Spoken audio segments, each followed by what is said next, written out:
안녕하십니까? 저는 용인에서 출석하는 임기섭 형제입니다.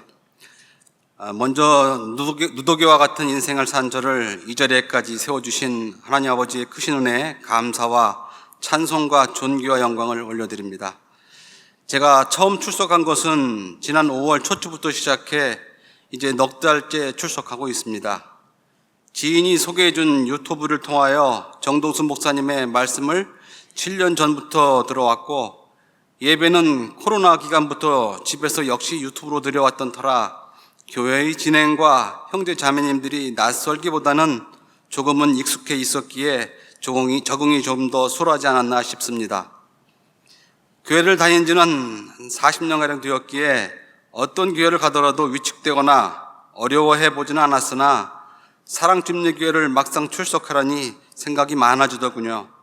신앙 간증을 하시는 형제 자매님들과 성도님들 모두가 좋은 성품과 선한 양심을 소유하신 분들로 가득하다는 것을 생각하니 발걸음을 옮기기가 쉽지 않았음을 고백합니다. 그래도 7년 전부터 꿈꾸어왔고 다른 대안이 없는 저에게는 유일하게 사랑집례교회가 답이었기에 용기를 많이 내어 발걸음을 옮기게 되었습니다. 그리고 출석 후 지역 모임을 갖게 되면서 먼저 출석하신 형제님들의 따뜻한 조언과 친절한 인도, 안내의 말씀, 그리고 친교를 나누게 되면서 불편했던 마음도 점차 누그러지게 되었고, 무엇보다 지역 모임을 인도하시는 이기백 박세정 형제 자매님의 배려와 헌신적인 리더십이 많은 귀감이 되었습니다. 이 자리를 빌어 감사의 말씀드립니다. 감사합니다. 그리고 간증은 사랑침례 교인으로 살려고 마음먹었다면 피할 수 없으며 모든 교인들 앞에서 저를 드러내어놓고 소개하고 신고하는 자리라 생각하여 말주변도 없고 내세울 것도 없는 제가 맞자, 매도 일찍 맞는 게 낫다라는 생각으로 서게 되었습니다. 너그럽게 받아주시기를 바라겠습니다. 먼저 다른 분들과 이렇게 다르다는 점은 저는 이렇게 가족 사진이 없죠. 저희 가족은 아버님, 어머님, 저 세 식구가 살고 있습니다. 세 사람의 나이를 모두 더하면 만 237살입니다. 그걸 3으로 나누면 평균 79살입니다. 극심한 노인가족이죠.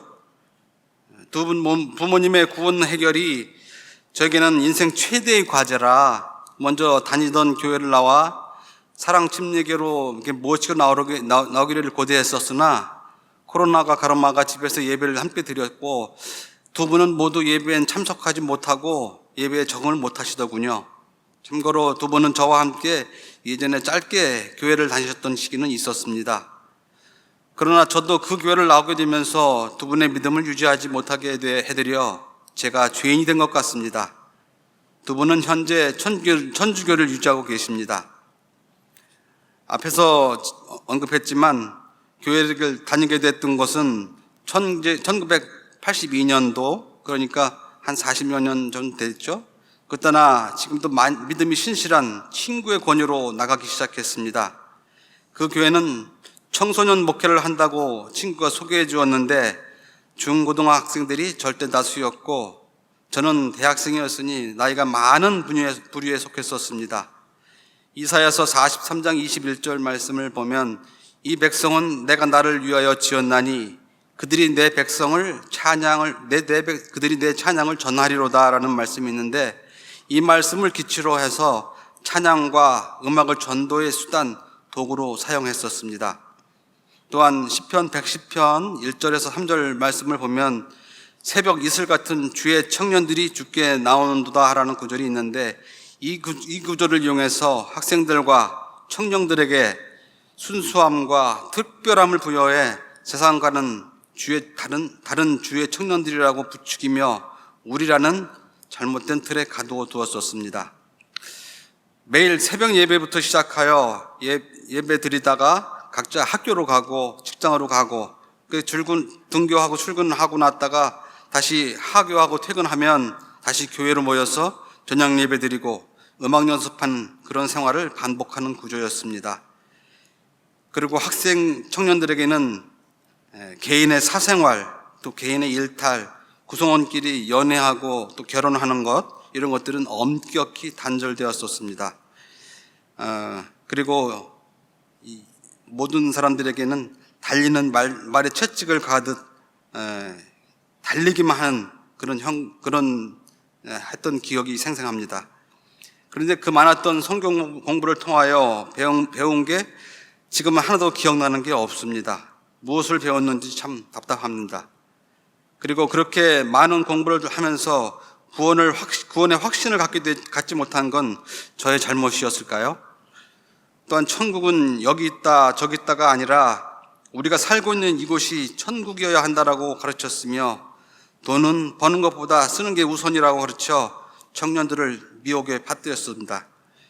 그런데 저는 그때 왜 그렇게 그것이 좋았는지 알 수가 없었습니다. 그리고 그 교회를 나오게 된 동기는 제가 청년 모임을 주관하고 있을 상황이라 교회가 아주 비정상이라는 것을 몇몇의 교인들과 공유하게 되었고, 교회의 재정과 교회의 비뚤어진 부분을 바로잡자 하여 회의를 주도했었는데, 먹고 자는 생활을 함께 했던 친구가 목사님께 밀고하여 그 길로 교회를 그만두게 되었습니다. 아니, 쫓겨났습니다. 내 삶의 전부였던 그런 교회를 나와 삶을 돌이켜보니 20대의 꽃다운 청춘이 고스란히 그 속에 묻혔더군요. 그래서 그랬는지 그때는 분노가 많이 쌓였던 것 같습니다. 그렇게 무너지고 허물어지고 난장판이 된 인생을 다시금 주섬주섬 챙겨서 다시 다른 인생을 살아야만 했었습니다. 막상 무엇을 하려니 잘 할 줄 아는 게 하나도 없더군요. 나이 30이 넘어서 어느 직장에도 쉽사리 들어가지 못하고 살다 보니 인생이 송두리째 흔들리게 되었지만, 그러나 저는 그때 그 세월을 그렇게 흘려보내야만 했었습니다. 그때 저는 저 스스로 예수님을 잘 믿는다고 생각했었습니다. 그런데 늘 마음속에는 뭔가 부족한 듯 싶고 채워지지 않는 허전함과 한 2%쯤 부족한 마음의 답답함, 그리고 울분과 화로 인하여 정말 되는 일이 없이 살다가 문득 든 생각이, 남들은 참 잘도 사는데 나는 이게 뭐지? 분명히 잘 사는 길이 있을 것이다, 잘 사는 방법이 있을 것이다 라는 생각으로 여러 가지 책을 보다가 우연히 주역을 풀이해 놓은 책을 보았는데, 그 책 뒷면에 사람이 팔자를 바꾸려면 걸으면 팔자가 바뀔 것이다 라는 글귀를 보고 저는 실행으로 옮겼습니다.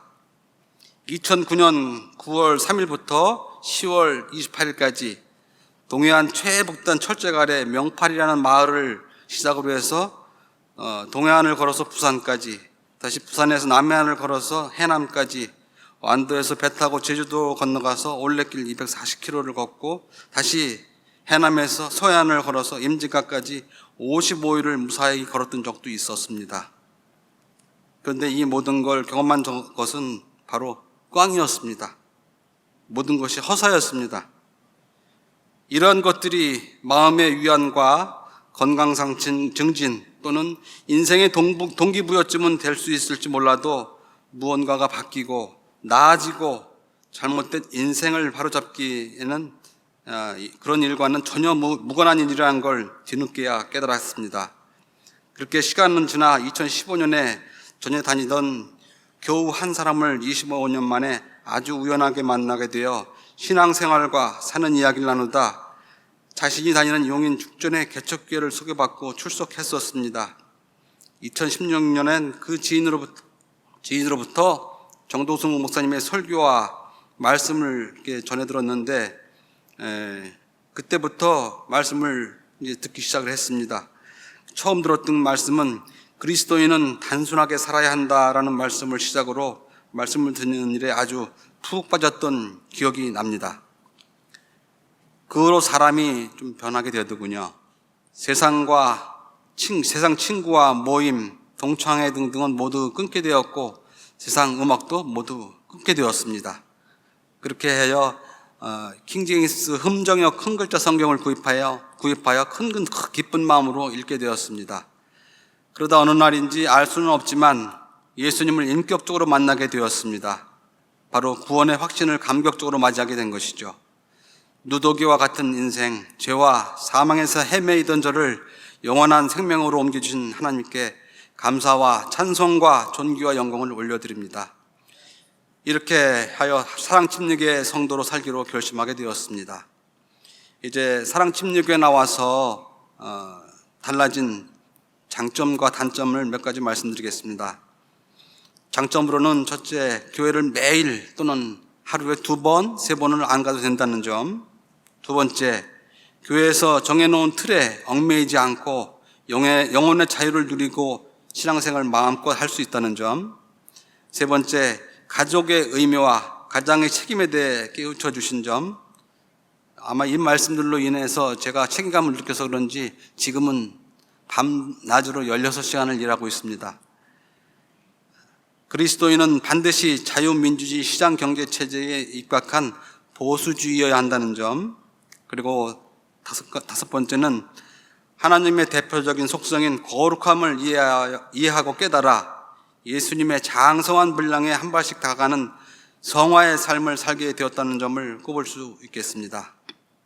그러나 이외의 더 많은 장점들은 생략하고 저만의 느낀 단점을 하나 말씀드린다면, 서두에 말한 바와 같이 교회의 이론으로 살아가기가 하나 되어 살아가기가 쉽지 않다는 점을 꼽아보았습니다.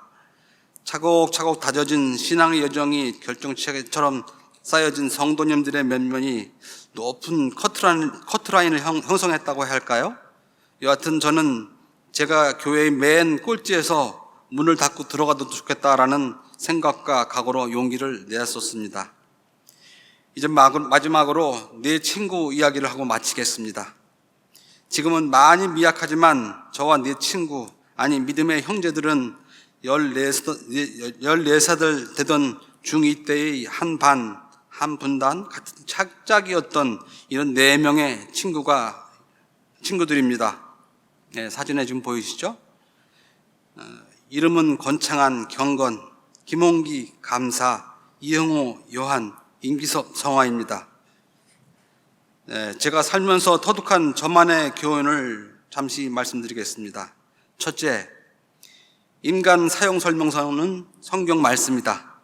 잘 살고 싶으면 성경 말씀대로 살아라입니다.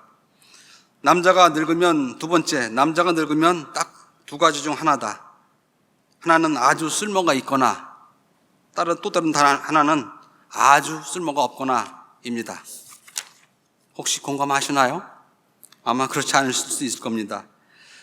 어느 날 이 이야기를 친구들과 나누다 제 이야기를 모두 공감하게 되었고, 그럼 무엇을 어떻게 해야 아주 쓸모가 있는 사람으로 살아가겠느냐라는 공통의 질문에 제가 들었던 정동석 목사님의 설교 말씀 중 존 파이퍼 목사님은 말씀 309절 정도를 외워서 말씀을 전하신다고 하더라는 말을 했더니, 경건 친구가 그럼 우리도 말씀을 암송하자 하여 시작한 게 3년 전입니다. 한 주에 하나씩 1번을 하나라고 생각합니다. 그 한 1번에는 5구절, 6구절 있는 것들이 있었거든요. 하여간 2년간 100번까지 암송했고, 101번부터 116번까지 현재까지 166구절을 암송하여 진행 중입니다. 14살에 까까머리 중학교 2학년에서 만 62세의 할아버지가 된 50년 지기들의 믿음의 발걸음을 소개해드렸습니다. 성도 여러분의 힘찬 응원을 부탁드리겠습니다. 그리고 저희가 하나님의 말씀을 암송하는 걸 성도 여러분께 말씀드린 건 무엇을 자랑하거나 행위로서 무엇을 보이는 것이 아니라는 것을 꼭 말씀드리겠습니다. 저는 10년쯤 지난 후에는 어떤 모습일지 매우 궁금합니다. 4명의 친구들이 노인이 되어 아주 쓸모가 있는 믿음의 형제들로 예수님께서 친히 이 땅에 발을 디디시는 그날까지 예수님 안에서 굳건히 걷게 되기를 기도드립니다. 저의 신앙 간증을 마치겠습니다. 들어주셔서 감사합니다.